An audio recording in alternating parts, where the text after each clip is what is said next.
অধ্যক্ষবিহীন চলছে Rajshahi nursing college. ৩ মাস যাবৎ সেখানে কোনো অধ্যক্ষ নেই। বাধ্য হয়ে ছাত্ররা বিক্ষোভে নেমে এসেছে।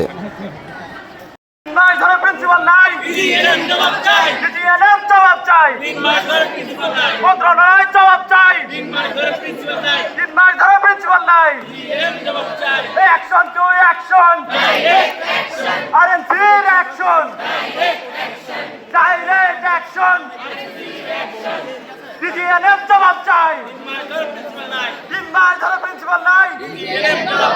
কি চাই কি চাই? কখন চাই কখন চাই? এখন চাই এখন চাই। প্রিন্সিপাল প্রিন্সিপাল আইনশৃঙ্খলা মান রক্ষা করো। প্রিন্সিপাল নিয়োগ করো।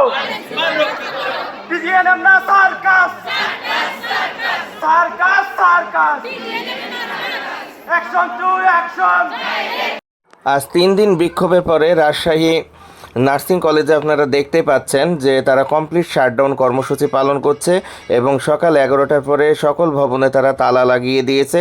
তাদের একটাই দাবি, দ্রুত অধ্যক্ষ নিয়োগ দিতে হবে, তা না হলে যতক্ষণ পর্যন্ত অধ্যক্ষ নিয়োগ দেওয়া না হবে তারা তাদের এই কর্মসূচি চালু রাখবে। একটাই তাদের দাবি।